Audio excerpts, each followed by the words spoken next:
projects, put yourself into like tech competitions, put yourself in places where you're forced to build something. That way you can accelerate your learning much faster.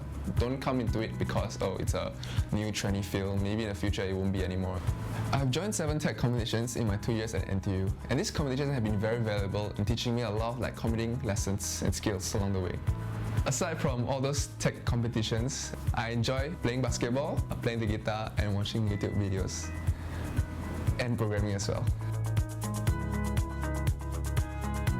3 most important qualities in cutting-edge technology companies is passion, because you need to really love what you are doing. The second one is focus. We have a lot of things to learn in technology side, and you need to focus only one thing very deeply so you can do very well. The third one is communication. By communication very well, we can work together as a group to contribute more to the company. My greatest ambition is to build a successful tech company along the scale of Apple or Tesla, because people like Steve Jobs and Elon Musk have always inspired me, and they're the reason why I'm so enthralled by the tech industry in the first place.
Journey that you want to be going on with a very good team, ideally really good friends, and these friends may not be part of the co-founding team, but they could also be part of the larger ecosystem like SGInnovate and other incubators and so on.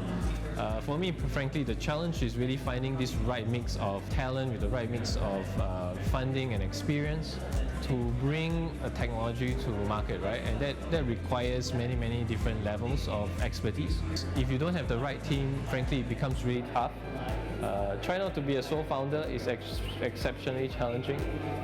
So I generally overcome this by continuously talking to different people to kind of find out the types of skill sets and expertise they can offer, and also to build the right relationships with full transparency on what all of us get out of this endeavor.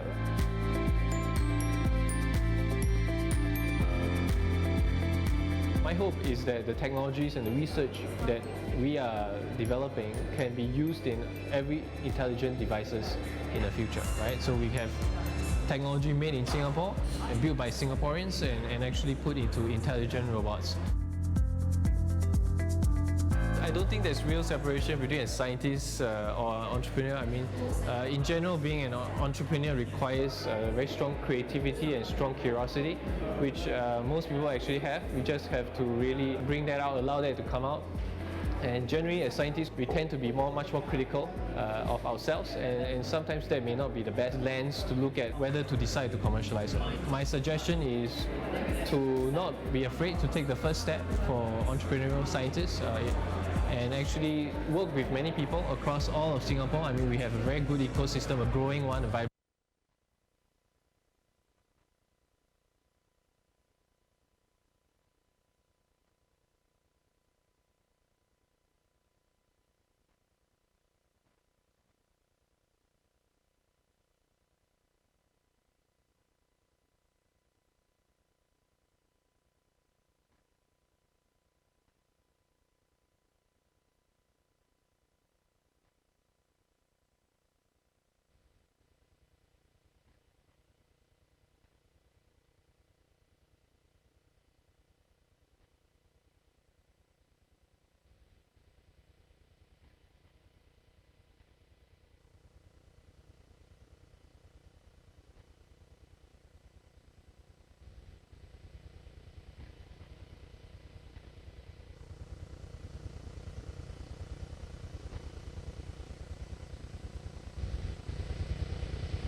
cutting-edge technology.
be starting in a few more minutes, so do grab a drink and a seat and make yourself comfortable. Do note that the event is being live streamed. Thank you.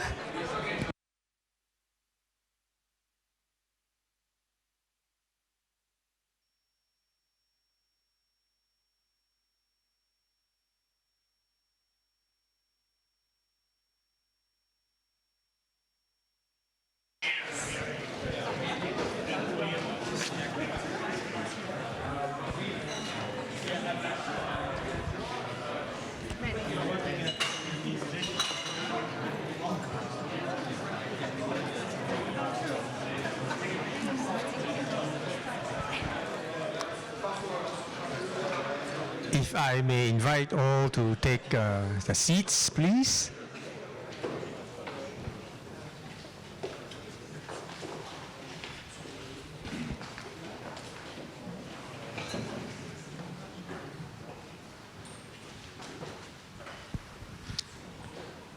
Hi, good evening everyone. Ambassador Plinkert, ladies and gentlemen. It is SGInnovate's pleasure to be hosting this event alongside Galileo this evening during ITS World Congress. A brief word on what SGInnovate is about and what it does. We build and grow deep tech startups to solve big challenges globally. And I think transportation is one such problem. Goods, people moving around in increasingly dense places across the world. So coupled with the need to be more sustainable, more livable, and use of less energy. So without further ado, I think this evening session will present some highlights, how Galileo can be an enabler, how various stakeholders in this space can collaborate with one another. So without further ado, I'd like to hand over to Augusto Gonzalez, who will be the moderator, to take over and conduct the proceedings. Thank you. Thank you. Thank you very much. Thank you very much to SGInnovate for hosting this event. Before I will say anything else, I would like to hand over the floor to the ambassador, Mrs. Plinkert, to make some introductory remarks. Thank you. Thank you. Thank you, Mr. Gonzalez, and thank you to SGInnovate for hosting us here today for this event. I think it's a very pertinent place to hold this event tonight. So, ladies and gentlemen, speakers of tonight's event, I would like to wish you a very warm welcome to tonight's discussions here. And it's really a pleasure to say a few welcoming words before we enter really into the discussion on Europe's global satellite navigation program, which is called Galileo, and what it can do. I hope you will all be able to learn more about this solution that we are offering. So, but let me, first of all, before entering more in detail on this, let me put it a little bit in context of our EU-Singapore relations and collaboration and why we are here tonight. Actually, exactly 1 year ago, the EU and Singapore have signed 3 landmark agreements. One is the free trade agreement, one is the investment promotion agreement, and a third one is the partnership and cooperation agreement. So all 3 agreements really put our relations on a much higher footing and really strengthen our relations between the EU and Singapore in many ways. As for the free trade agreement, this will in fact enter into force hopefully within the next month or so. So in terms of our trade relations, it will give a boost to them, and we will look forward to even closer trade relations between the EU and Singapore. The partnership and cooperation agreement is a much more broad-based agreement, which provides a framework for a wide-ranging and a broad-based cooperation between the EU and Singapore, covering many areas of cooperation, including education, research and development, transport, environment, climate change. So there are many topics where EU and Singapore cooperate, and very closely so. Among those, of course, transport is one of the most important ones. We have a very engaged relationship with Singapore in the area of transport, which is also demonstrated by our strong presence here this week in the context of the ITS World Congress. We had yesterday our commissioner for transport here in Singapore. Unfortunately, she had to leave already, but we are still very strongly represented with the Director General for Transport, who will stay throughout the week and has a very busy agenda, engaging on various issues with a whole range of stakeholders, especially here with our partners in Singapore. So it is a very vibrant relationship. And in this, of course, we are very committed to increasing our cooperation in the use of global satellite navigation systems with a focus on regulatory, industrial, and market development issues of mutual interest. So I had actually a first-hand experience of why global satellite navigation is important in the context of transport today. Just a couple of hours earlier, I was at a testing place of Airbus drones that will eventually, in the coming years, hopefully commercially, be able to transport, do deliveries from the shore to ships of packages. So they're testing that at the moment, and in order to be precise, in order for the drone to be able to land precisely, it's important to have a very accurate navigation system, and certainly Galileo can help with that. So they are using this technology already today. So it was very interesting to see, because also the drone was coming down and it didn't find the position correctly, so it had to be navigated manually in order to be coming down. So, and they said it's important to have this European system to help them with this. So it was an interesting demonstration just ahead of tonight's event. So that's also why I welcome really very much the visit of our European top experts in this field to Singapore in the context of the ITS World Congress. So specifically, Mr. Carlo Dorides, who's the executive director of the European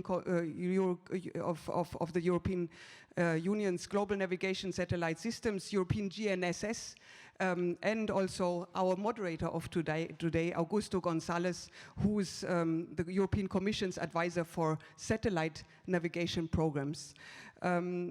Obviously, the context of the Intelligent Transport Systems World Congress under the theme Smart Mobility, Empowering Cities is highly pertinent in the context of their visit.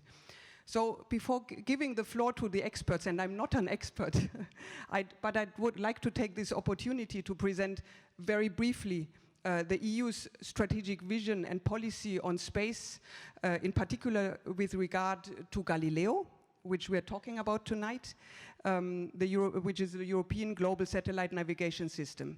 Galileo is actually one of the space programs which is funded by the European Union, and there's not only Galileo, but there's also the Earth Observation Program, which is called Copernicus, and the European Regional Satellite Augmentation System, EGNOS.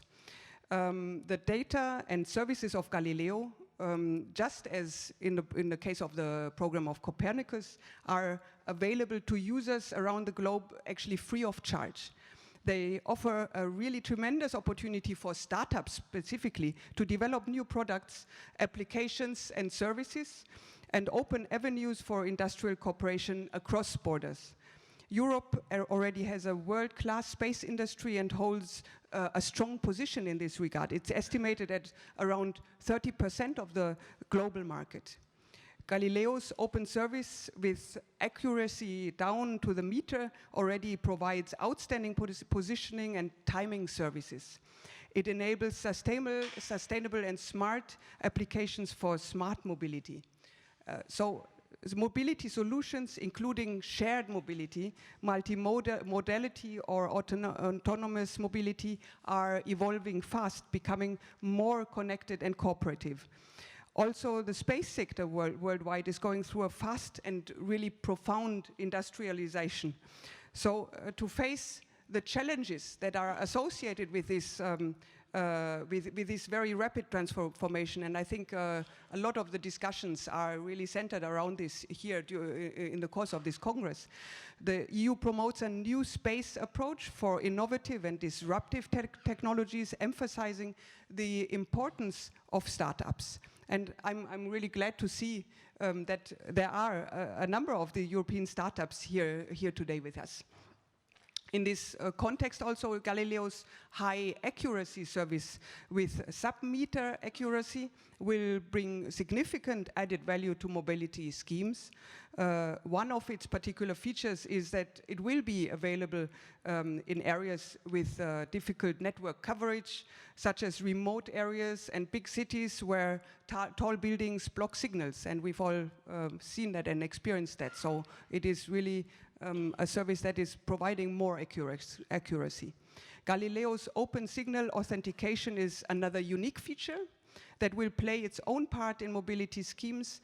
It will authenticate the origin of the navigation data and ensures a high level of security. So all these features which are brought by Galileo, as well as mobility solutions supported by satellite navigation systems, will be part of the discussion tonight.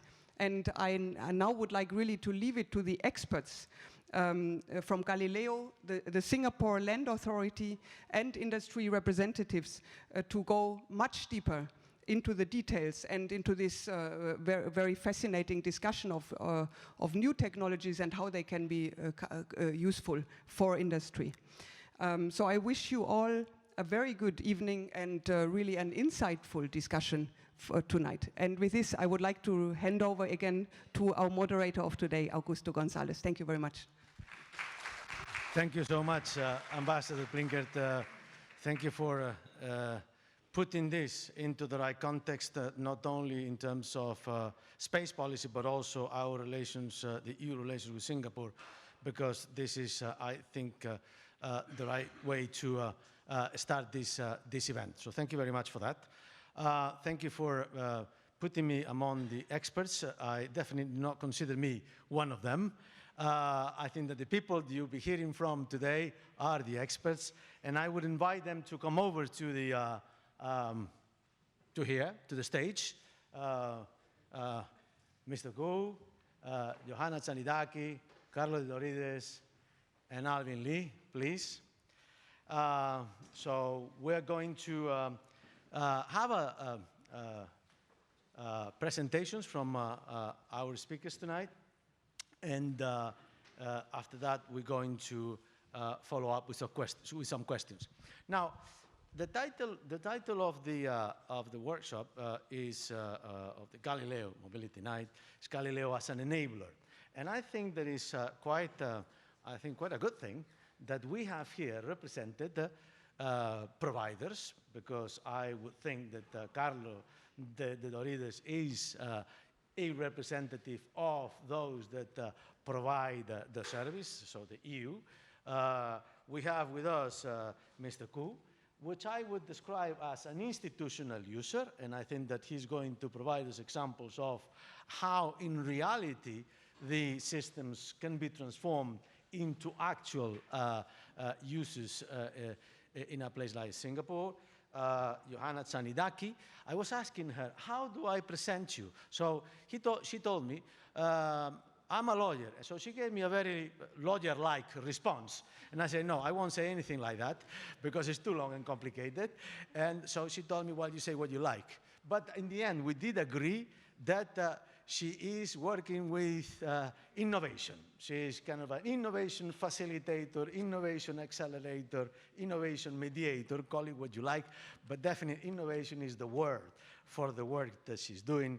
And then we have Alvin Lee, that I would describe as one of those guys that are actually making things happen on the ground, because they are the intermediaries between the providers and the users. They are the ones that develop applications, and that they're extremely important for the system to actually reach reality, so to speak. So he's a very important participant in this panel as well. So without further ado, I will give the floor to Carlo. Carlo, you know that you have a thing here, which is the control for the slides. I hope somebody's actually right now preparing the slides for you to be able to work with them. Yes, this is it. So, well, this is a big. Maybe we need to move over, because otherwise you won't be able to see these. What do you think? We leave Carlo. Carlo, you leave the stage and we move back. Okay. Thank you. So thank you, Augusto. I'm very glad to be here with you. In the few minutes available, I will tell you what is Galileo and why Galileo has something to say on smart mobility. So first of all, Galileo is the contribution of Europe to the GNSS technology, Global Navigation Satellite System. In its final configuration, it will be composed by 30 satellites in 3 orbital planes. Today, we have already launched 26 satellites. The system will be fully operational in its space and ground segment in around 18 months from now. What is important to say that less than 3 years ago, we announced the start of the servicing, and I can tell you that 3 years ago we could not assume, we could not expect to be where we are today. A few weeks ago, we have been registering 1 billion devices worldwide compatible with Galileo. So this is an amazing figures. And of course, what is behind such a success? Certainly a very performing system. Galileo can provide an accuracy on the horizontal plane around 1.5 meter, so excellent performances, specific features which are really a competitive advantage vis-à-vis the other system. But I'd like to spend also one word on the European GNSS agency, which I have the honor to lead, because the agency has been really instrumental for this success. Why? Because we have been really bridging with the users. So what do? Is really to approach the users. We explain what is Galileo. We come together testing their devices, and this result is built around this strong relationship.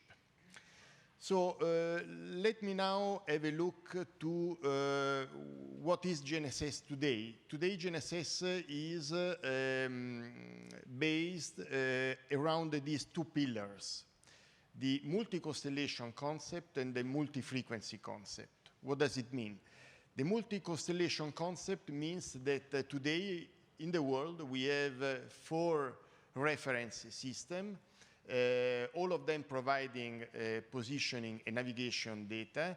Namely, we have the US GPS, we have the Russian GLONASS, we have the Chinese Beidou, and we have Galileo in Europe. So what we have seen in the last few years has been an amazing development in the silicium technology, which is allowing our devices, our handset, to be compatible, the majority of them, with 3 or even 4 of this constellation.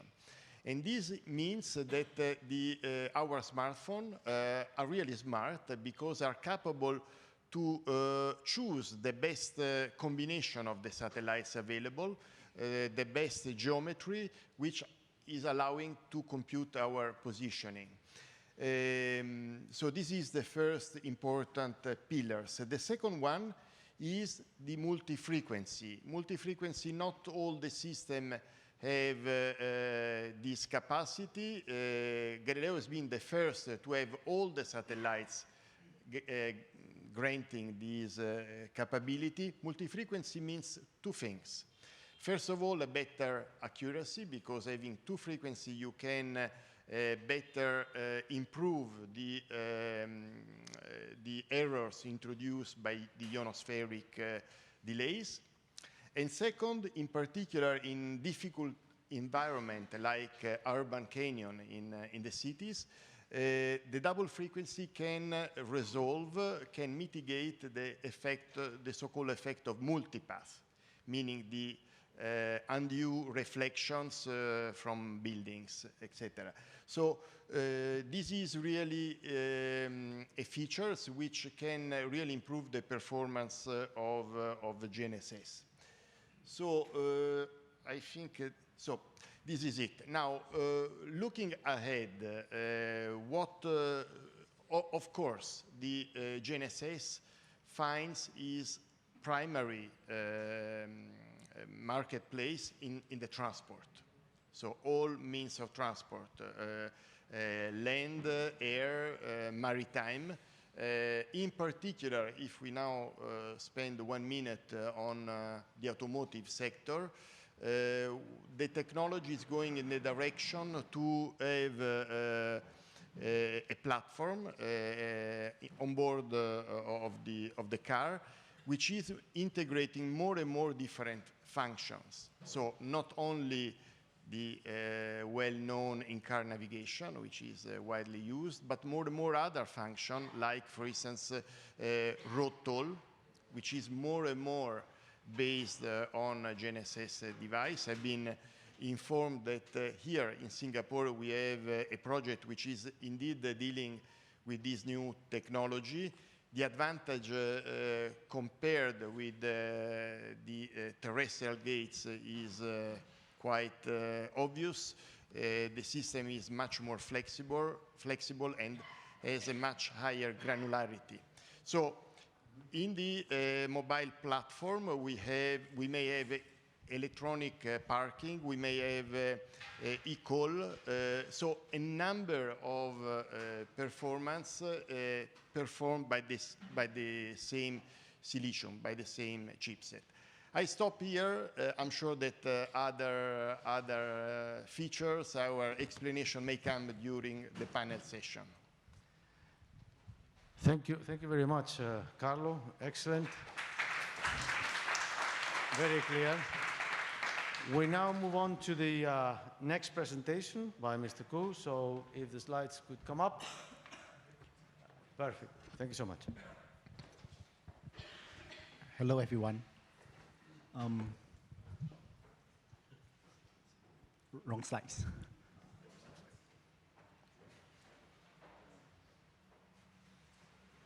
Victor. So, just a short introduction. I'm Victor. I'm from the Singapore Land Authority. I'm happy to be here today to share with you our experience, mainly from the perspective of providing what we call precise satellite positioning. You know, we manage and maintain an infrastructure that enable very high accuracy and high reliability positioning. And of course, this is only in Singapore. It covers only in Singapore because we have the infrastructure on the ground to support this. Of course, what I'm going to talk to you about today is how does this infrastructure support our smart nations applications, all the smart applications that requires sub-meter accuracy and all the way to centimeter accuracy is supported in real time anywhere in Singapore. So just a bit of background on where I'm coming from and what I'm doing. I'm the director for the Survey and Geomatics division. These are the scope that we are doing. One of them is, of course, the GNSS. This is one area where we develop, maintain infrastructure that supports the positioning activities in Singapore. So the positioning activities could cover areas such as positioning, surveying and mapping, navigation, and monitoring. All the activities that requires high accuracy and high reliability in the positioning itself. So I'm not going to go through other area because I think the main area that I'm going to focus today is, of course, is GNSS and geodesy. So the infrastructure that I'm talking about is known as SIRENT. There's the small little SIRENT that stands for Singapore Satellite Positioning Reference Network. There are 8 permanent reference stations distributed around Singapore to provide the reference, because these are the points that are accurately surveyed and they provide a precise reference to whoever the user of GNSS out there. You know? So the users of GNSS out there, we call them the rovers. They are the one who is moving around. We are the one who is permanent. And the permanent one provides very precise correction or reference to this user out there. And we have this system since 2006. So more than 10 years of experience and understanding of the application in Singapore. In 2015, we upgraded the system to support multi-GNSS that include Galileo, Beidou, QZSS, and GLONASS. So today, our system is future ready. It's ready for a lot of application, and also it's future ready for Galileo and many more new satellites that's going to come into orbit.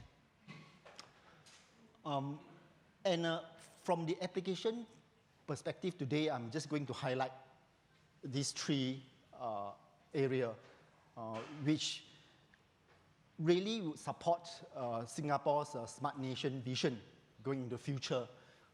Smart mobility, I think this week is really everything about smart mobility. When you are out there, you need to move, and you need to know where you are accurately. The SIRENT system or the infrastructure is a way to support it.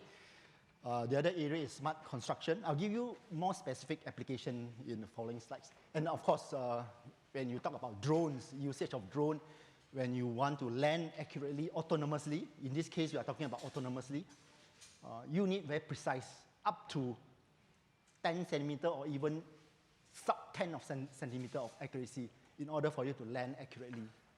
So a ground infrastructure, a precise ground infrastructure is important, you know, in any part of the world to be able to support this very high precision, very high reliability of positioning.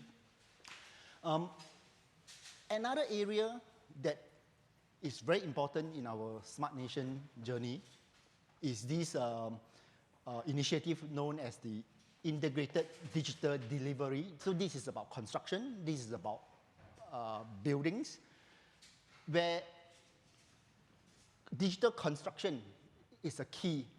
We want to do everything digital to the core, from design all the way to construction and all the way to delivering the building or the infrastructure that we are going to provide to our user.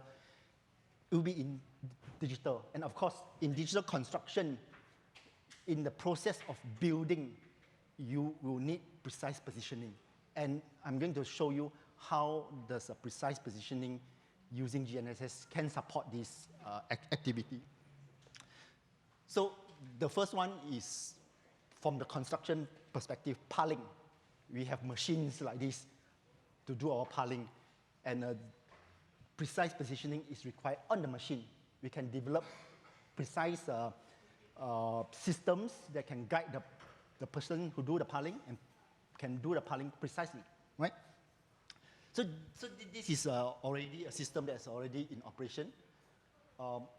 Another example in construction, monitoring. This is about safety. We have a huge construction site in Terminal 5, Changi Airport, a place where you can't put up your construction equipment too high up. So a system that enable us to monitor the height of each machine in a construction site is important for safety. And we can measure this up to very high accuracy, centimeter accuracy in real time. Of course, crane, we use a lot of crane in construction, and that's also another area where precise positioning, GNSS can be used to guide the crane operator in their work, especially in terms of, we are building this based on prefabrication slabs, and so you need to be able to bring whatever component you want to build up to the place where you need to put the component in accurately. So the systems is already in place for some construction.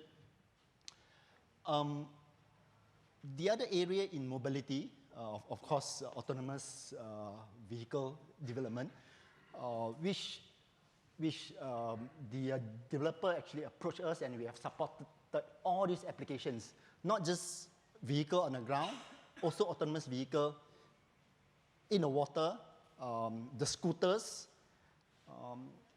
the buses, and they are all adopting the infrastructure that we provide in Singapore. Of course, from the area of security, we also develop a system like this, autonomously running around a compound with precise positioning for the purpose of security. So that's all from me. Thank you. Thank you so much.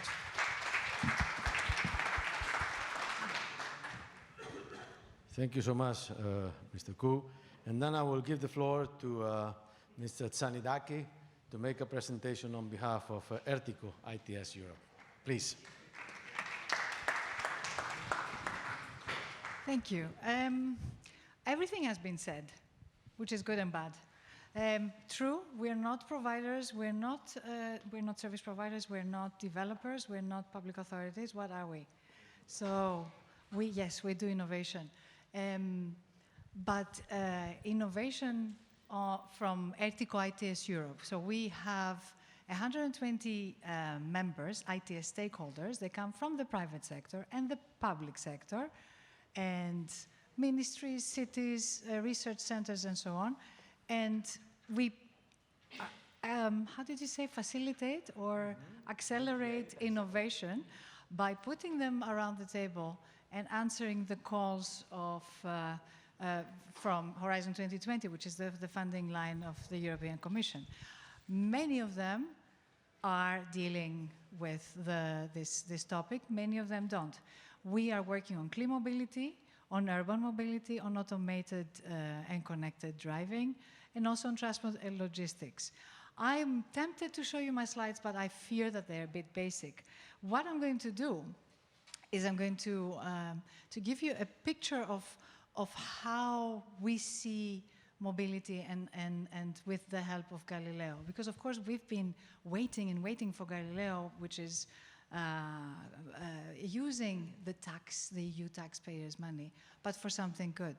We know about it, but we also know that we live in a bubble, because we are working on mobility, on intelligent transport systems. We see the applications on e-call, on autonomous driving, on traffic management, because of this precision that is bringing with it on positioning and the timing information. But what we are missing, and that is what I had the opportunity to say at one of the meetings of the European Parliament when I was working for TomTom, which was the service providers competing with here, the next speaker is representing here, was that if the citizens don't feel the benefits of what Galileo brings, it's never going to succeed. It's going to succeed in this small bubble of ours of engineers. I'm not an engineer, but ITS stakeholders and professionals. But unless we feel the benefits and the impact on businesses and users or citizens, it's not going to succeed. So I want to give you a bit of, I'm not going to use my slides, I decided. So we talked about navigation systems. We talk about how important this is also for automated driving. Because if you are not having this information, this precise information in which lane you are, where you're going, what are you doing, it becomes dangerous. And the more and more we proceed towards full automation, the more this is impacting the entire mobility system. We talked about, or it was mentioned, drones. We call it 3D mobility, urban air mobility. This is even more, or more equally important.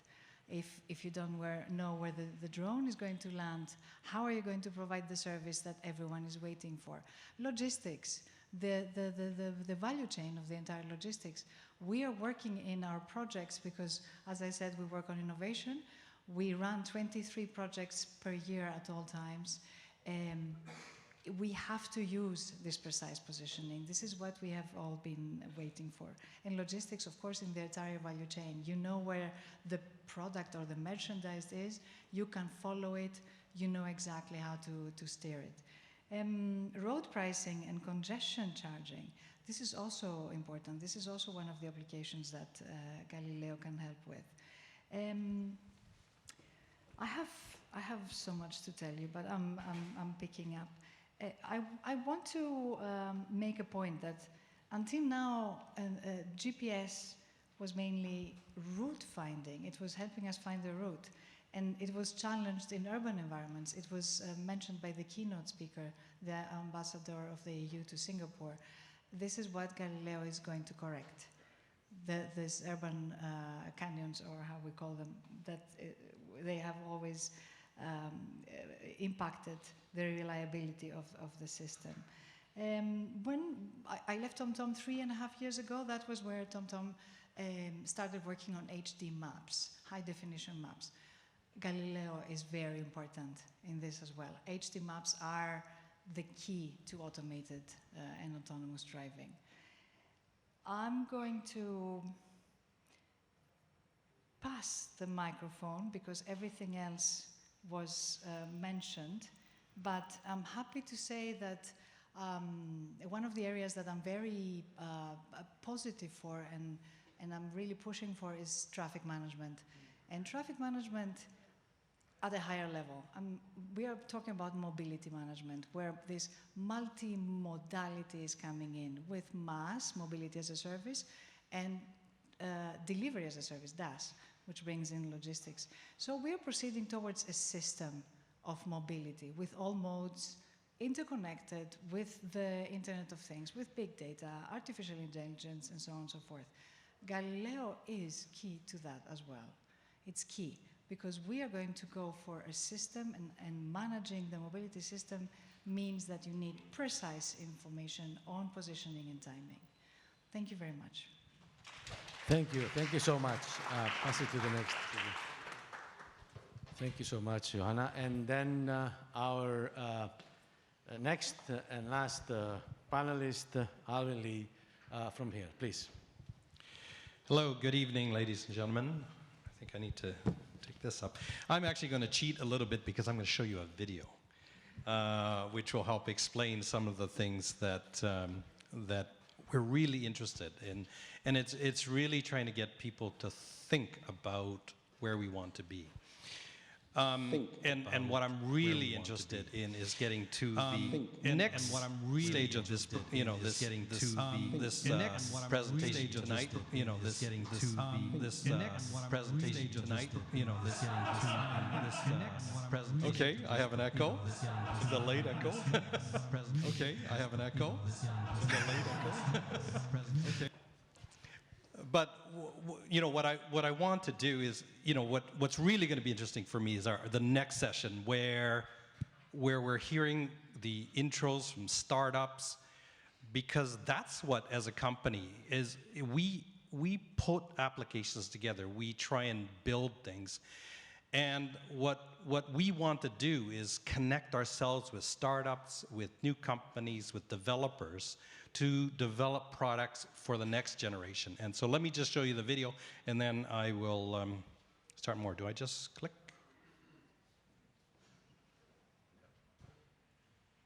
Let's see if it starts.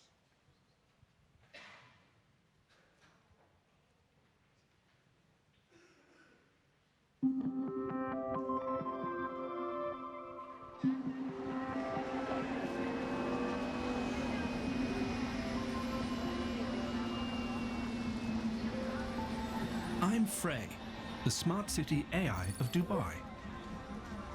In our city, no one owns cars, but rather requests one whenever they need it. Being fully autonomous, these vehicles enable many improvements to daily life, including en route meetings that make the most of every journey.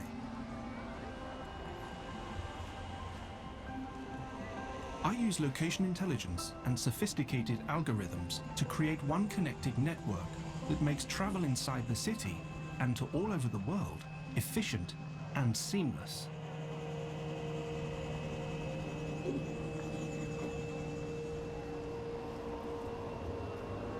I also help facilitate on-demand logistics networks, routing deliveries precisely to every citizen's location, even if they're on the move. It's a highly efficient system that incorporates disparate sources of data from drones, cars, roads, trucks, and the Hyperloop into a complete and up-to-date network, making sure I know where everything is in real time. This enables the city to drastically lower the number of vehicles, reduce congestion and emissions, and most importantly, create more time for everyone. But I don't just manage people's travel. Take a look at this community tower, a city within a city, containing everything everyone needs for a great life. By gathering information from every floor and every citizen, I find the perfect balance to address supply and demand in real time, reducing energy and material waste by up to 97%. In this community, location intelligence makes it possible for me to oversee complex vertical farm systems, a hyperlocal solution that generates fresh produce right on the doorstep of the citizens that consume it. All this data also helps to make sure that everyone is safe. With autonomous vehicles, roadside injuries have been at the zero mark for some time now and are a distant memory to most people. And as I continuously search for new solutions that put people first, I discover innovations that can radically improve the way of life for every man, woman, and child. With fewer vehicles on the roads, parking spaces have been replaced by greenery, reclaiming back a third of the city for recreational use and reducing emissions significantly. Monitoring the health of all my inhabitants, I am able to see how beneficial this has been. And by learning from every situation, I continuously find new ways to make every aspect of society safer, gentler, and more livable for everyone.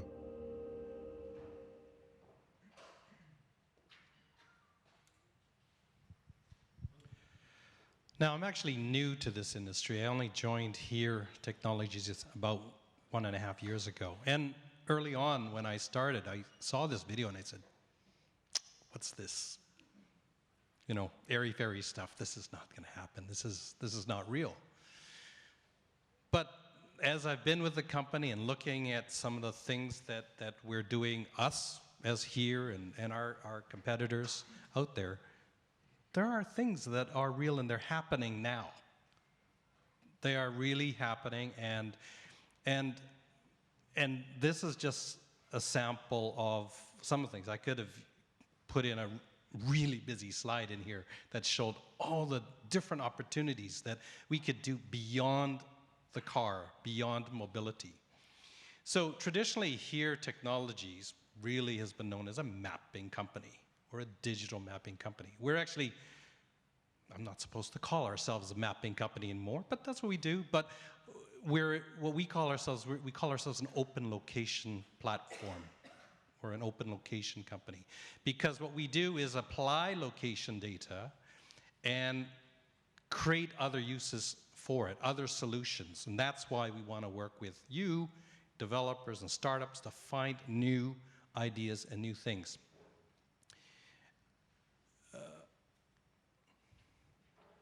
Now, you may have seen this on the road.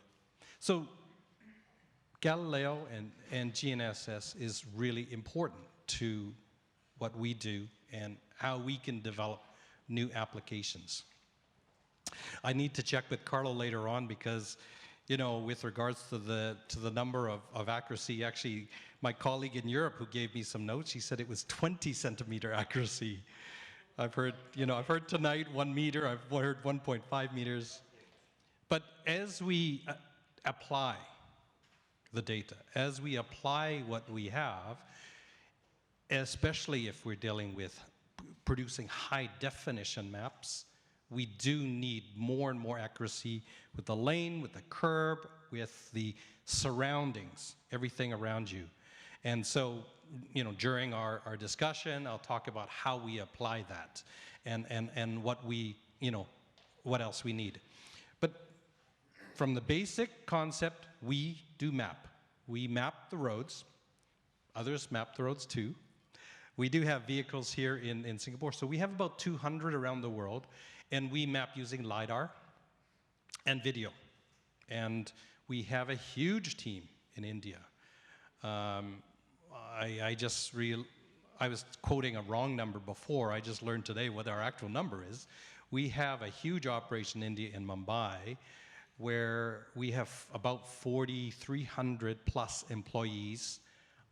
Then if you add externals, it's over 6,000 people working on producing the maps, making them more accurate, verifying the maps, collecting other data, which we also apply to the maps. So I think I'm just going to leave it here and open it up for the conversation. Thank you. Thank you very much. Okay, I'm going to ask the panelists to come back to where they were a moment ago. And I'm going to ask you one question each and then open the floor to questions from the audience, who I'm sure are dying to ask you a few.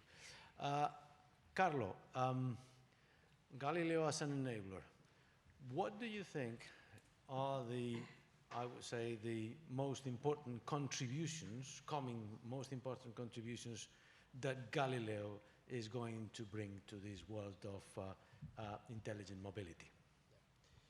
So I was mentioning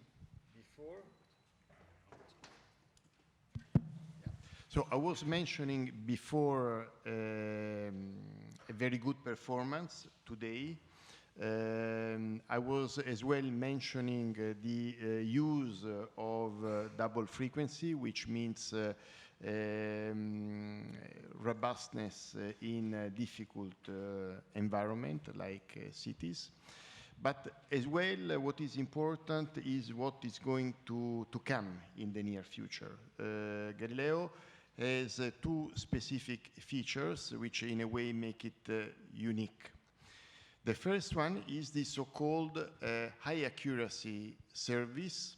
Indeed, the high accuracy service is committed to provide what has been highlighted before, the decimeters accuracy. Today, we are not yet there, but through this specific feature, Galileo will use a dedicated ground segment to improve the accuracy to this level and transmit this specific accuracy on a frequency directly on the devices of the users. So this we consider will be really a breakthrough compared with other systems. Then there is a second very interesting feature for the smart mobility, which is the open signal authentication, which is a service based on a light encryption of the signal, which is providing the trustworthiness of the position and navigation data. Very important because security is one of the variable of the context of the smart mobility. And with the open signal authentication, there is an important countermeasures vis-a-vis interference, specifically spoofing. So I really think that Galileo is going to provide very interesting performance for what concern smart mobilities. Thank you so much, Carlo. So this is the view of the GNSS provider. Now I'm going to ask a very similar question to the institutional user. Victor, you made an excellent presentation on the multiple applications, GNSS-enabled applications already in place. From an institutional user standpoint, what are the things in Galileo that you consider are going to have the greatest impact in the things that you do or will do in the future? So we have been always thinking about this. In Singapore's urban environment, availability of the satellites is very important. So the numbers of satellites that we can see in a very narrow urban canyon situation, that is number one for us. If you don't have enough number of satellites, you will not get your position. So Galileo's contribution will increase the possibility of getting more satellites, especially for the purpose of very high positioning, like real-time kinematic, where you need a minimum of 5 satellites to be in view before you can get your position, before you can get your centimeter accuracy position. Yeah. Thank you so much. Now, Johanna, you mentioned in your intervention that you coordinate or you're involved in research. So you bring partners together to do research. So my question to you is, what, in your opinion, again, are the areas that are worth researching on? Don't give away ideas that you want to use for yourself, but share, please, with the public the areas where you think research is going, obviously in terms of GNSS and Galileo-enabled applications. So as I said, I mentioned it, but I'll mention it again. So of course, connected and automated driving, automation is the area that's going to benefit so much. Another area is mobility as a service, this multimodality that is coming into the mobility. And not to give away, but to give you a bit of new information, the insurance sector is becoming one of the stakeholders in mobility, not only because of automated driving, but also because of this multimodality and mobility as a service, or services offered, where you can use the information that's coming from Galileo and the positioning for usage-based insurance schemes. And that is also going to be working on the liability question that is hot in automation and mobility as a service. And to give you something more, we are working on eCall. We have been working on eCall, this distress call of the vehicles to emergency services. We have been working as ERTICO-ITS Europe for 10 years already. We established this with the help of the Commission, with the stakeholders accepting it, and now, of course, the technology is going further and developing more. Galileo is, again, going to have a very positive impact in the new generation eCall that we have started discussing, and it merits more research and attention. Thank you very much. Now, Alvin, you are the one that is really close to reality and making things happen, as I said earlier on. A very nice video presentation, by the way. Obviously, the question that comes to mind is, okay, it was 250, so you give yourself a pretty long margin until we get to the stage that you describe in the video. But I was wondering, in your opinion, what are the things that need to happen immediately for us to be able to get to the scenario you described in your presentation by 2050? And how can Galileo contribute to that? Absolutely. Well, and it's one of the questions I was also pondering and struggling with this week, because one of the things, that was a very utopian vision and wonderful, and everything is at the tip of your hand. I'm actually speaking at another thing in a couple days that actually is EU and ASEAN. So it is actually looking at ASEAN countries. I'm talking about the same topic. But the question that I wanted to try and also address was, well, if we look at our cities in ASEAN today, it's not maybe the utopian Europe, it's not the United States. It's a bit more messy, it's a little busier, it's more active, it's more vibrant, it's a lot of other things.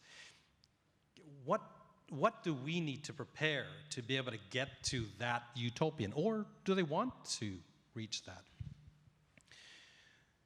So what can we have happen today, right? And this is where I only started in this a year and a half ago, and I'm actually much more excited about the opportunities, about the things that we can look at happening. And one of the things that we're working, take away, let's not look at autonomous vehicles, which is actually moving at a very fast pace, especially in Singapore with the public transportation already existing, actually, and new developments happening on the autonomous space. But if we just look at the connected space, which we're moving very rapidly ahead, and connected in the sense that, again, it can notify the driver where they are, what route to take, if there's a hazard in front, and whether that's on your in-dash navigation, on your mobile phone, or on a heads-up display. We're also looking at that. We're doing that right now. We just announced a project in Thailand where, you're not always driving a car. You're riding a motorbike. You're in two-wheelers. You're in three-wheelers. And so it's trying to build those same connected systems in your helmet, in your headset. And one of the discussions we're having is also in ASEAN is about road safety, because right now on motorbikes, I think there's about 100,000 people that are killed every year through motorbike accidents. So how can we help change that? How can we improve that? And it is through technology, and it's the connection. It's being able to find the route that you need to take. So I think that's one of the first steps that we're looking at. And it is through things like Galileo, because again, it's that highly accurate positioning that is crucial to be able to, so there needs to be a connection from your device to the satellite, or your car and automobile from the satellite to your device. And that has to have that constant connection. But we always talk about our maps, which is the base layer, which we say is the heart in case something happens. Because, as you know, right now, our connections are not always that accurate. And so if we're looking at the future with autonomous vehicles, you need much more accuracy with regards to other sensors to be able to feed all that information. And then, of course, we still argue the base layer of the map. There are some people that are arguing that, well, do we need the map down the road? Of course, we have a vested interest. We would say yes, but still, I think from a safety perspective, adding redundant systems is important. So, long answer to your question is the next generation, I think, is greater connection, is having connected vehicles being able, or connected devices being able to help you move through your day. And there's a lot of other services that we can build around the connection. But if we're looking at mobility, it's about giving you the information so you can decide, or you can set the system so it can help you decide for you. And one of those areas is we're working with emergency services to make that even more crucial. Thank you. Excellent. Very good. Now, I really want to ask participants to get active and ask a few questions. These were all prearranged questions, you know, so they knew what I was going to ask. It's not true. But please ask some provocative questions to the panelists. I have a gentleman over here and another one in the row behind. Yes, please. I have two short questions, which are hopefully quick answers, because I don't think there's really an answer to those questions yet. So the first one's to Alvin. Alvin, you've got a fleet of test cars around the world. You also, I imagine, have some data coming back from connected vehicles or hope to have in the future. So high-definition maps, local dynamic maps. You mentioned the thousands of people employed in India. How would you characterize CARE's approach to actually dealing with that massive amount of data that's being generated? GNSS data, telemetry data, video cameras. That's question one, and just the question for Johanna as well. And you mentioned the role of the insurance industry in shared mobility. Do you have a view on how product liability insurance, product recall insurance, the reinsurance industry, how will be affected by the ever-increasing amount of sensors, software, and technology that they place on vehicles? So two questions, one for each. Thank you. Alvin, please. Okay, firstly, and actually I do want to point out my colleague who is in the audience here, Abhijit Sengupta. He's our data expert. So if I don't answer it properly, he can help answer some of these questions later on too. You know, this is actually really complicated. It's money, it's costly because we're not only collecting our own data, we're purchasing and buying data from all the sources. We're also so we're trying to ingest it. And it comes in different formats, which we have to interpret. So even from our cars, you know, we're taking that LiDAR data, the laser data, but we're also converting video data to actually look at, to verify the information. So actually, we're actually taking a little bit more time. Instead of instantly converting that computerized data, we also have some double checks. Because if you're looking at high definition maps, you need to know that you're in the right lane to be able to turn to go in a particular place, and how far that curb is, and are there impediments to that? Like, what about signage? What about being able to read the, you know, to know the speed in that particular zone, but then to be able to read zones. So one of the issues I'm dealing with in Australia right now is with regards to school zones, because there's different rules in different states, and they have it's you know, if you've just got a camera looking at it and trying to instantly interpret that information, you know, the car can travel X speed during this time of day and not another time of day. So we're trying to work with the Australian regulators to get them, can we get consistency across the country? And that's very difficult. But okay, you asked a quick question about data. Okay, we are ingesting more and more and more data all the time.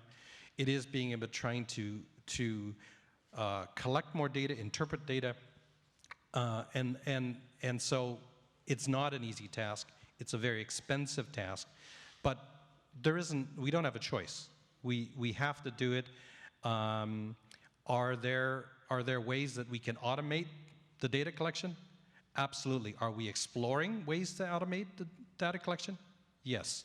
But is it still going to give us the accuracy that we need, which is really important to ensure safety? So that's always a paramount question that we have to ask. And then of course, as a European company with GDPR, privacy always comes into the question. And one of the issues that we're dealing with when we're talking about data in countries is, you know, we are encouraging countries not to hold the data, to nationalize data, and not let it cross the borders. Because for us to make best use of the data, we need to be able to, you know, put it together and then throw it back to the countries, interpret it, and be able to, you know, even looking at traffic cameras or traffic lights or systems or the lighting systems in countries. We need to be able to interpret the data and then put it back to good use. Your colleague is called Gupta. Abhijit Sengupta. Excellent. That's a very good idea. So that's a conversation for later. Johanna, your question. The insurance sector is new in mobility. it started getting involved because of the safety priority, of course, and more we see more interest, especially in mobility as a service, on the usage-based insurance schemes, where the insurance is going to use that data and that information so that it can find better business models, especially with regards to the shared mobility, where there is no car ownership or vehicle ownership anymore. And also what is coming up as an interest for them is this remote diagnostics and this whole discussion if this information should be going to the insurances or to the OEMs or to other... Yes, I do, but still there's hope and there's discussion, and we can all keep on trying to find what is the best scheme. But these are this is the interest. And it was actually 2 weeks ago in the MAS, there was a MAS workshop organized by my colleague in the office, Pia Karjalainen. She's the senior manager responsible for Mobility MAS Alliance, Mobility as a Service. And that was the first meeting of the MAS ITS, of the MAS stakeholders with the insurance sector. So it's very, very new, fresh news. Thank you so much for the questions and the answers. And gentlemen, yes, please. The first question is directed to Carlo, and it's regarding the week-long outage of Galileo earlier this year. For somebody who was involved in building the mission-critical system, I was rather shocked by the duration extent of the outage. So what I want to get some insight on is in terms of the redundancy that has been built into the system as to what had happened and why wasn't it able to remedy the system, and what has Galileo done since to reassure its users that such a breakdown will not happen again. So that's the first question. The second question is directed to Augusto. It's regarding the incorporation of a multi-constellation arrangement in the equipment in the EU. Is there any regulation that would prohibit such, say, multi-constellation chipset from being incorporated into various equipment?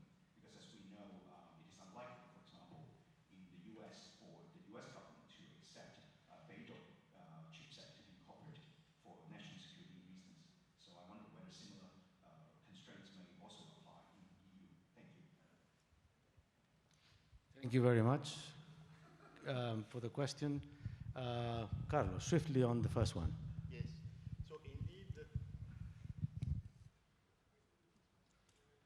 So indeed, in last July, Galileo experienced a severe outage. I cannot and I do not want to be indulgent with ourselves. It has been quite something for us. Immediately afterwards, the Commission has settled an inquiry board composed by experts all across Europe. We will have the result pretty soon, at the beginning of November. But I can anticipate you that the root causes of this unfortunate issue has been the development of a new software release on the ground segment, which was indeed meant to improve the reliability of the overall system. What I can tell you is that the system is still under deployment, not only on the number of satellites, but also on the ground segment. So indeed, the feeling is that we will get out of this incident stronger than before, understanding the reason.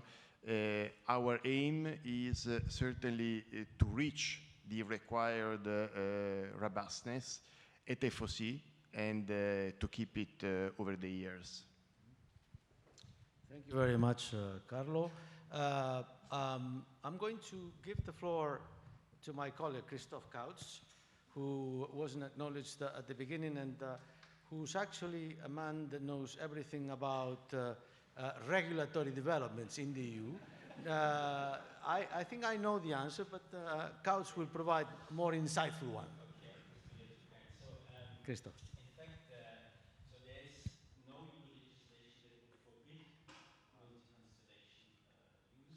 in fact, our legislation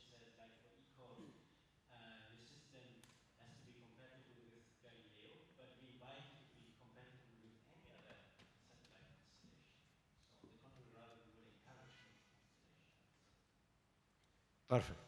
So here is your answer. Huh? We favor multi-constellation. Yes, sir. I got a question around to Victor actually. Is when you go to the satellite conference, they talk about Galileo, they talk about GPS, they develop their satellite solutions. If you go to the telecom conference, they talk about their 5G solutions. The questions with, I've been a European taxpayer, but Victor, what's your view around 5G mobility solution in the city versus Galileo? So I come from the background of measurement science. As a surveyor, we were trained and we understand the technique and the science behind measurements.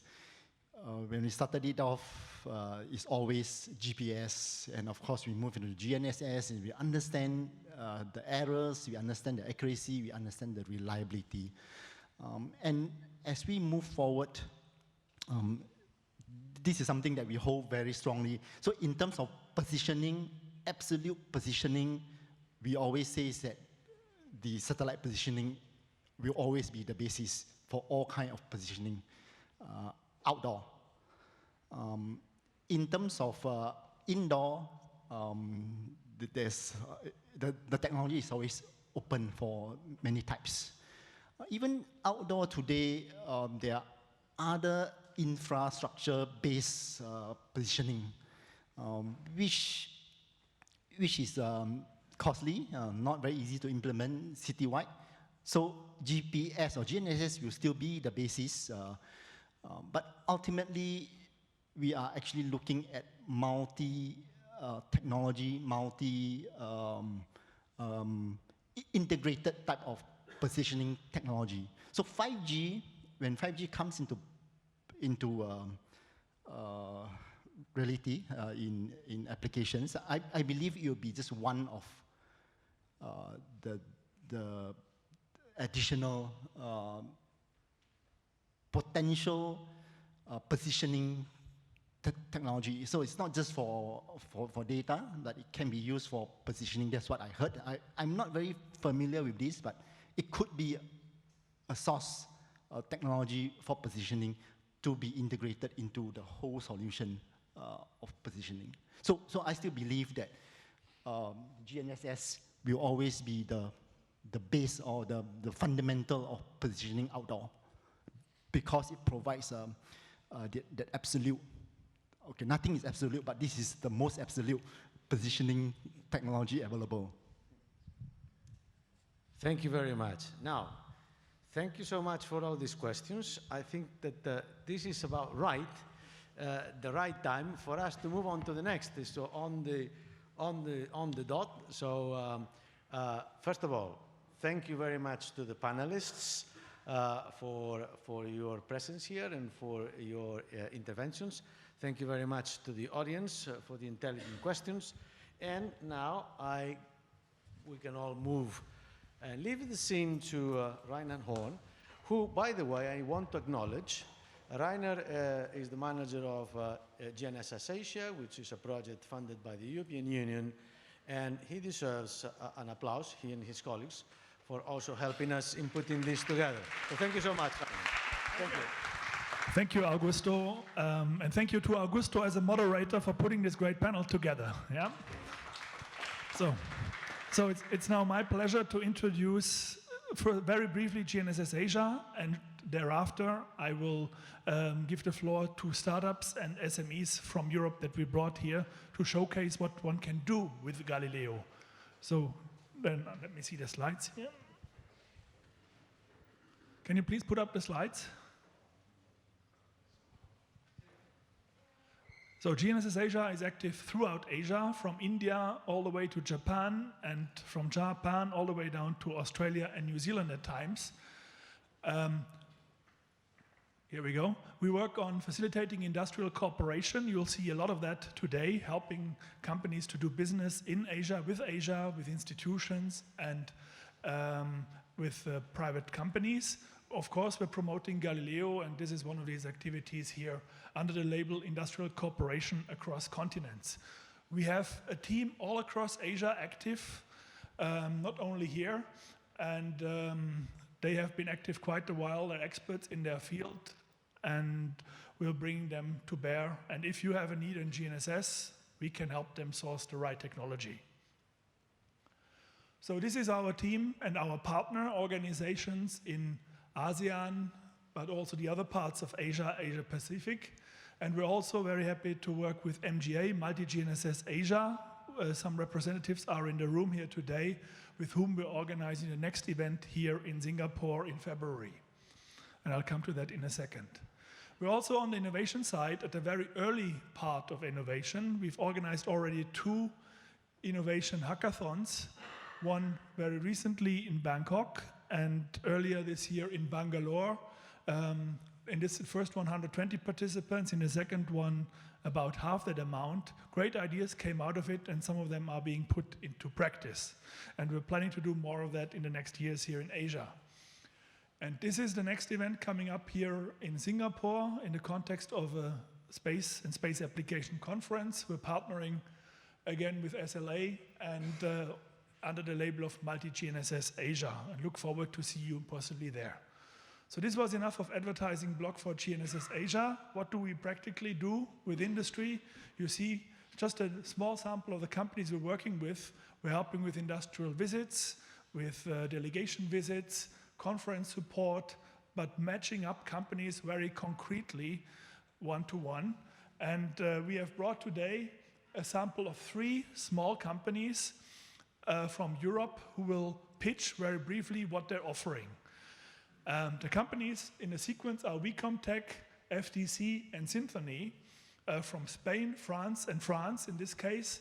And they're also ordered in the sequence of how mature their product is, how far away or how close they are to commercialization.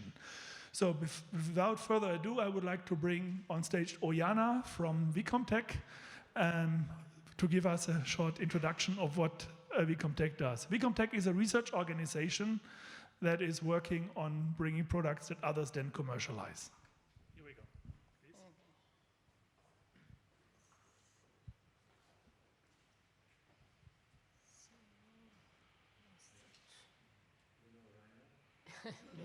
I'm not Rainer, of course. Next one. Yeah. Okay, so first of all, I would like to thank GNSS.asia for this invitation, and also GSA for making us be here today. I am Johanna, and I am the director of the ITS and engineering department in Wecomtech. Wecomtech, as we have mentioned, is not a company. It's a research institution located in Spain, and what we are trying to do is being from the basic research into the industry. We act as a bridge. And how? So we try to digitalize what is in the environment, to have a perception on what is happening, try to understand that, to act consequently.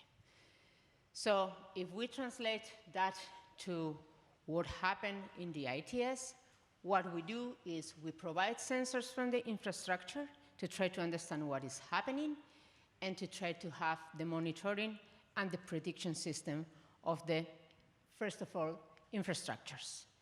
In the same way, we provide technology for developing sensors inside the vehicles to do this perception and understanding on the situation, and the connectivity in order to boost the autonomous vehicles and autonomous functions.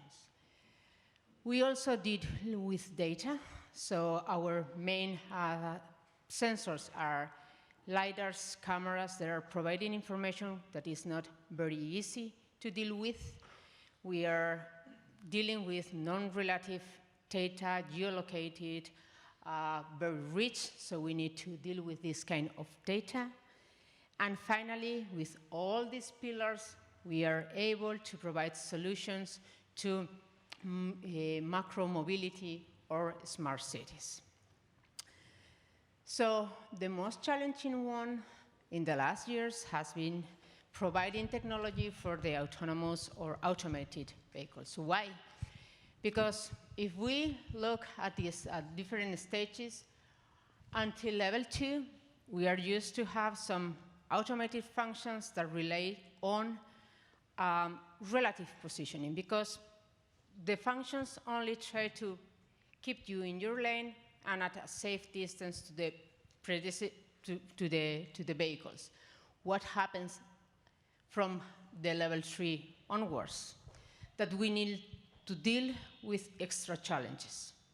The vehicles needs to drive for itself, and self-driving is quite hard. We need to deal with this kind of situation. We need to make the system learn a lot of things. And one especially challenging thing is that the positioning is becoming a key technology, because it's not more for navigation, it's for safety functions. Safety and security, that is why the Galileo is so important. We need to build systems that are able to be authenticated and are quite robust against cyber attacks. So this is why Galileo is becoming a key technology there. So how to deal with that? We need to bring sensors in our vehicles. We need to sense that in order to, first of all, do the perception, vehicles, everything moving on the road. We need precise cartography, for sure, and we need to build together in a local dynamic map. What for? To try to understand what is happening now and what is going to happen in the next 10 seconds, in order to get and plan the activities and do the control. And we need to validate that in all possible situations. So how do we do that? So we provide technology. What for? We provide technology to deal with software, with intelligent algorithms that are able to understand what is happening around, independent of the sensors that I am using. So camera, LiDAR, GNSS, and the fusion of all. I need to deal with huge data management. I need to annotate a lot of data for generate cartography, to generate ground truth, and elements for training my algorithms. I need to convert these complex algorithms into something that comes into a vehicle. And I need the connectivity to ensure that I am able to see beyond my own sensors. And what we provide? So we do have technology that are combining the surround view, building local dynamic map, seeing what is in front of me, in which lane I am. With the cartography, I am able to build this local dynamic map and see where I am located. I monitor the state of the driver, and with that, we support all the technology for making it reality, the autonomous driving. Thank you very much.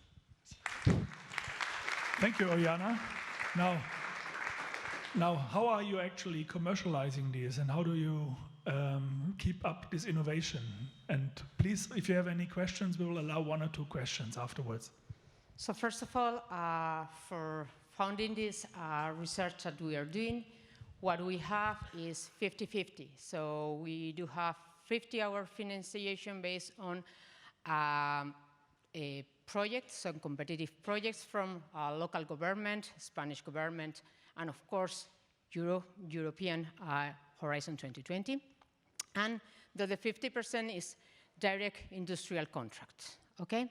So how do we commercialize that?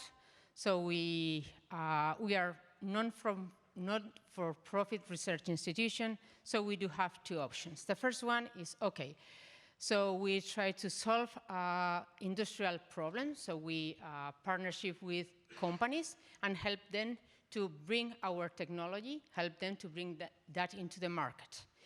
And the other possibility, if we see that some technology is really a breakthrough, we are able to have some kind of a spin-off of our research institution.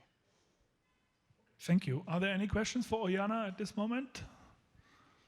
Not? Okay, one here, okay. Hi, this is a bit technical, but as far as autonomous vehicles are concerned, why do we need higher precision from the satellites when already on the ground we have the vehicles which can do image processing and view the environment around? In that scenario, why do we want to have satellites with precisions greater than 1 meter? So the first thing, we need an absolute positioning, okay? Because, again, we need to be able to not only provide our relative functionalities for lane keeping, we need to start doing on level 3 and level 4 complex maneuvers there. So we need to really have a precise positioning to be able to fuse with the cartography data. And also, it's crucial to have redundancy. So you cannot only rely on one system to provide you information to go into the automated driving. Why? Because if your system, for some reason, does not work, you need to have a backup. Otherwise, your vehicle needs to stop because you are not relying on anything. So it's very crucial to have full redundancy when going on level 3 onwards. Otherwise, it's not going to be possible to go to the roads because the insurance company are not going to insurance your vehicle to put them on the road. There's a question here from Victor. We hear that Galileo can provide the reliability aspect, but when it comes to multi-GNSS, how do we deal with that, the reliability issue? I think this is the first question. The second question is a traceability something important for autonomous vehicle implementation? Okay. Traceability as in when something happened, can you trace back what really happened and who is liable from the positioning perspective? Okay, tricky questions. So the first thing especially for reliability and authentication, we only focus on the Galileo signal. Why? Because we can develop resilient PVT solutions based on navigation bits and the road data monitoring. So we can go against spoofing and so on because we have this possibility thanks to the characteristic of the Galileo. The second one,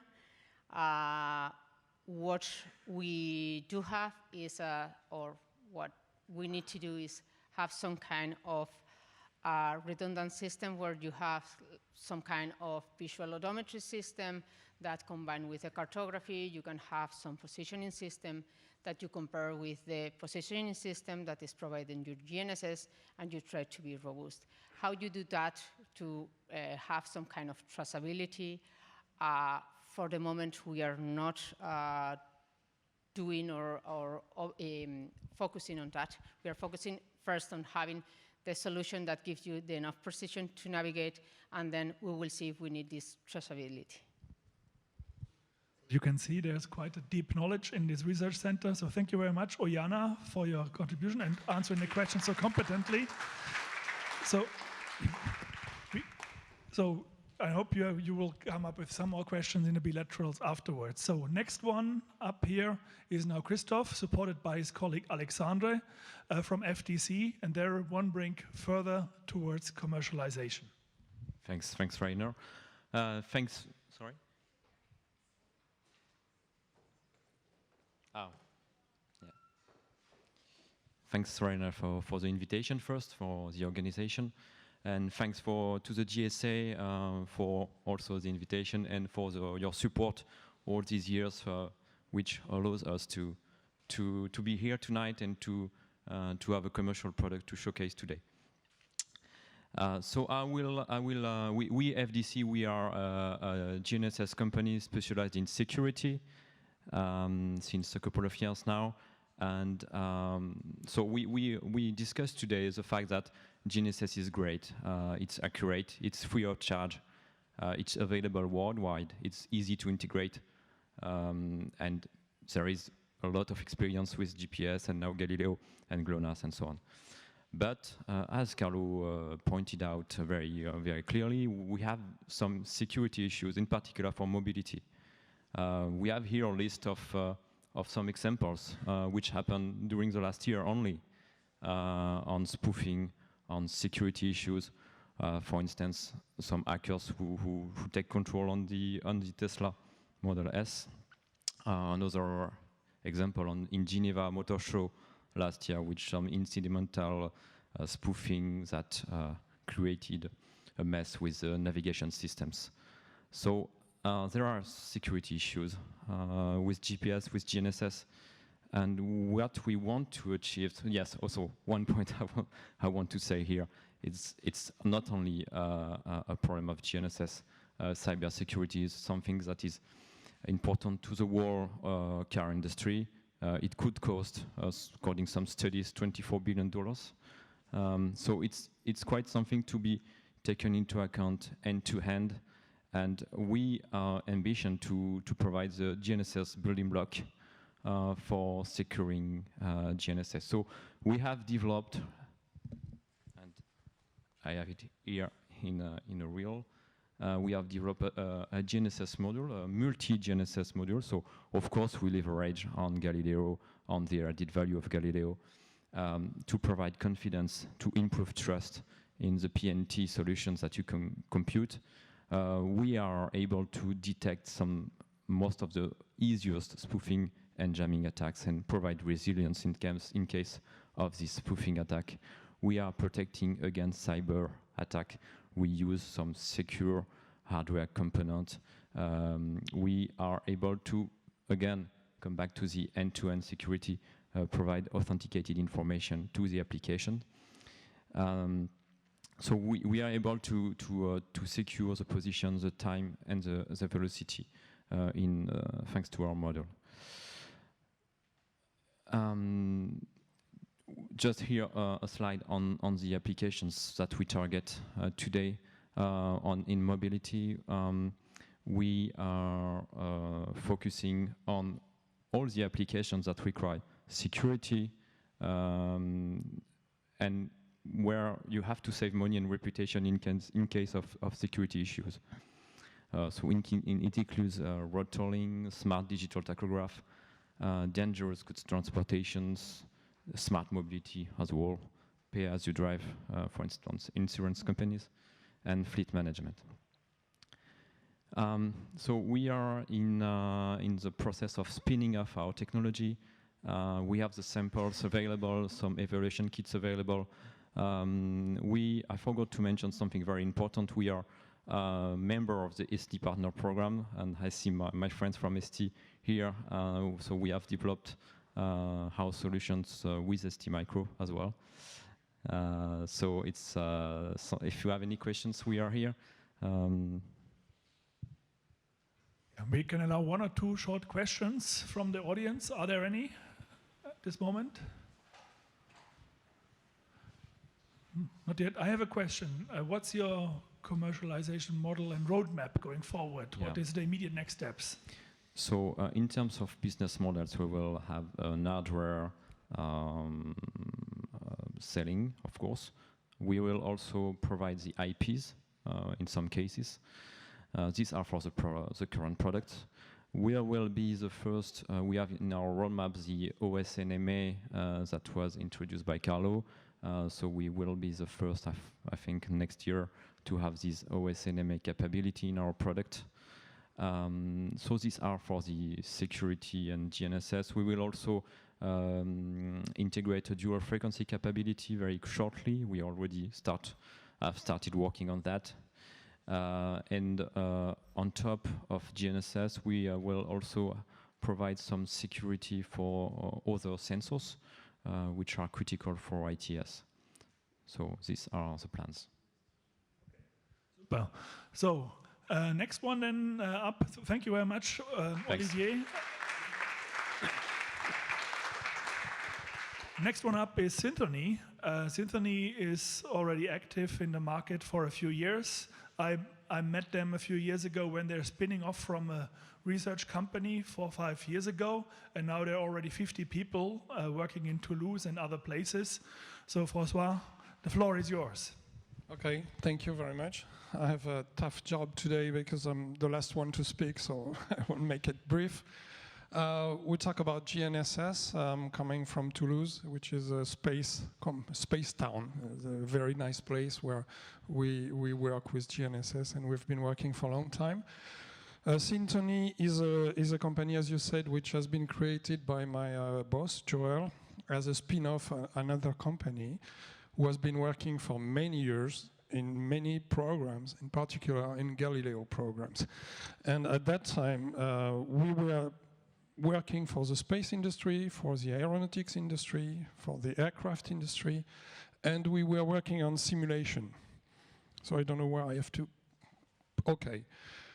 GNSS is a very wonderful technology which is available, as you said, free of charge, providing positioning and a unique reference system.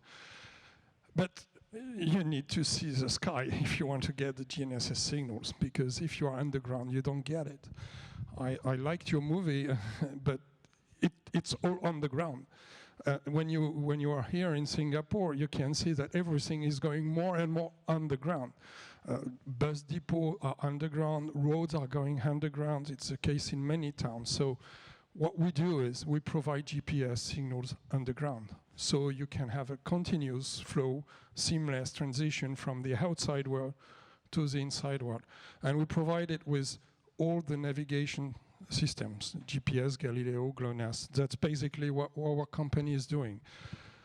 We are expert in GNSS signals, and we've been driving our business with simulators for many years, for the aircraft industry, as I said. And then we have been among the first to introduce full SDR compliant GNSS simulators. So it makes those simulators much more affordable than what was done previously. And then we have been asked by some metro, can you provide us with GPS signal inside the metro infrastructure? And that's what we've done.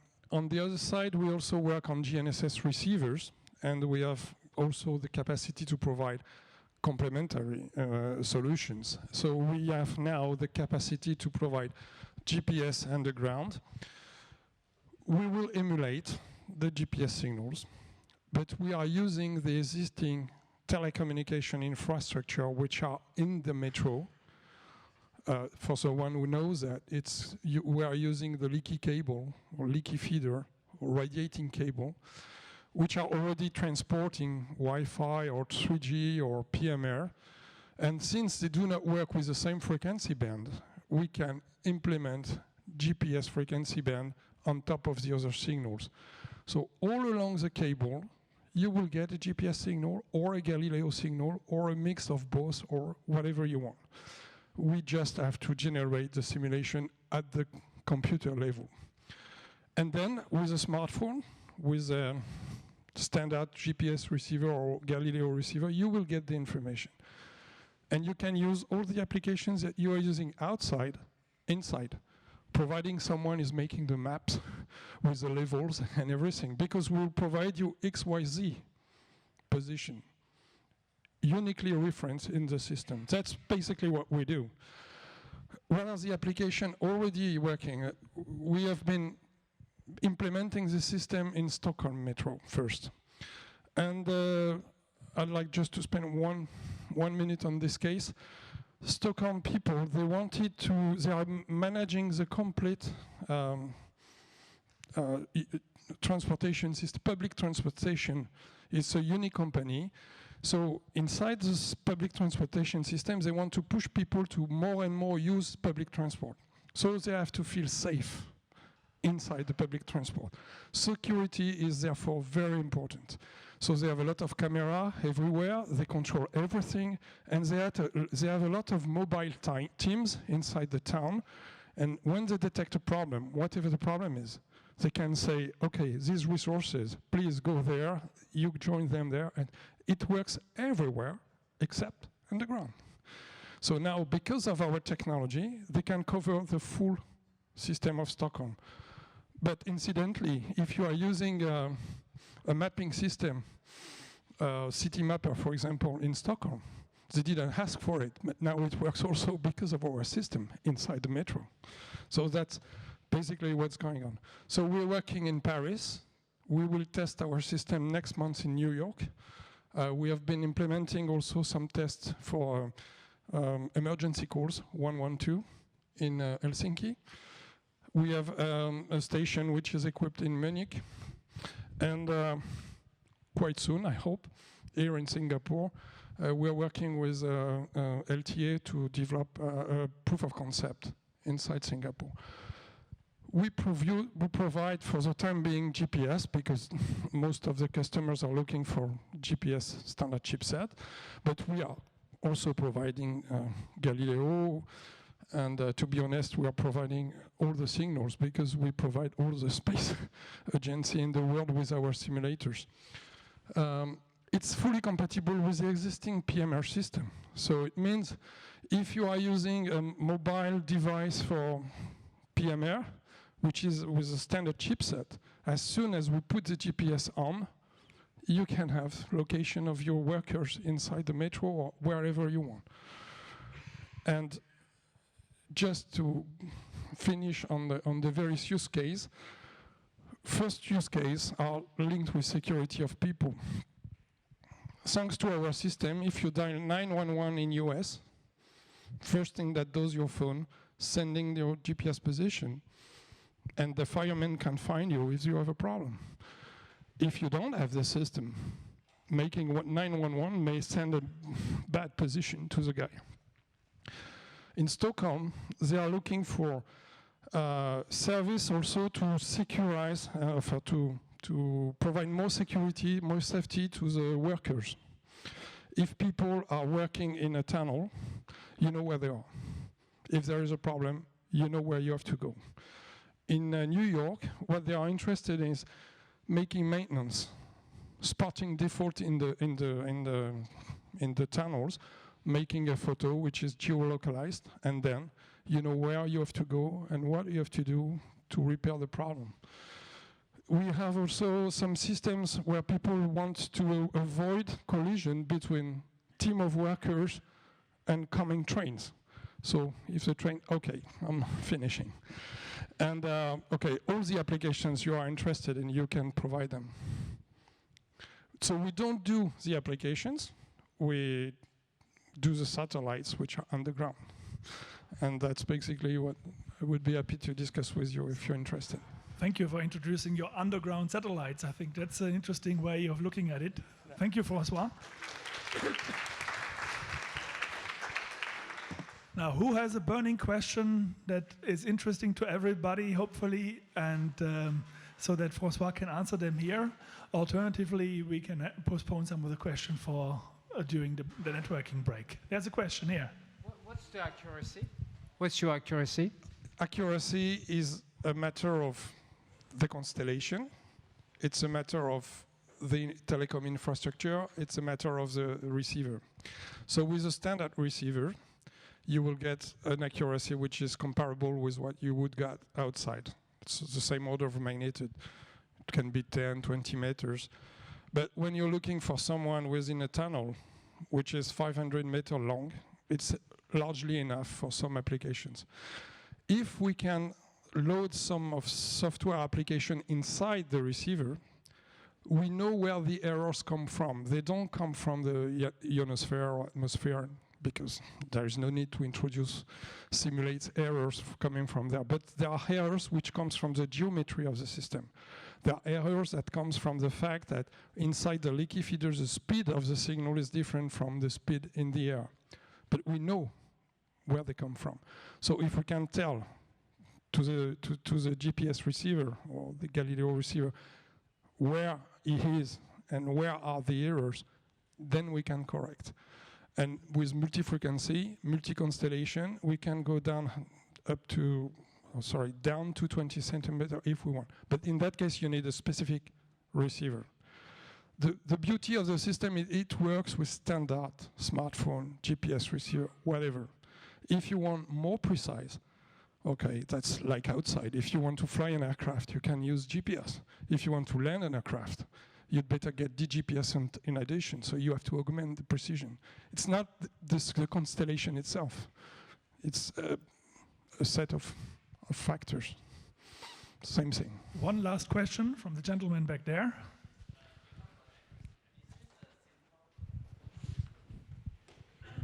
I'm just curious, is this a simple repeater, or is it a pseudo-like, or is it like a Japanese IMS? Okay. No. Then the second one is, if you are essentially spoofing the location from underground using an SDR, are there any regulatory issues with transmitting at the same frequency? In fact, we simulate the signals. We have been simulating the signals for many years in the labs. So if you want to design a new navigation system in Airbus, you will use satellite navigation simulators to test all the configuration possible. So we know how to simulate each RF signals from each satellite in each given position at each given time. Whether the satellite is moving, the position is moving, anything. We know how to do this. So we generate a simulation. What we do is we synchronize what we generate with what's going outside. Because in that case, if you come from the outside world and you enter the tunnel, your GPS will not see the difference. Same thing if you get out. But if we want, I could simulate, we are in Paris, here in spoofing like this. So in order to prevent that, we have to demonstrate that our signals will not go outside. So we have a signature on the signal, and we can demonstrate with a specific receiver, those signals are coming from the true satellite, those signals are coming from our satellites, and we have to demonstrate, the regulation says, that we do not spoof outside of the metro. That's a necessity. Okay, thank you, François. Another round of applause for François.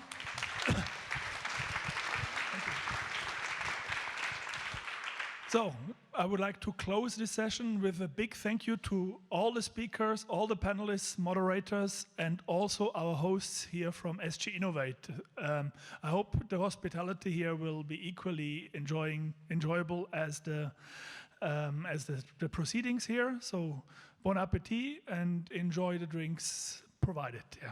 And have good discussions.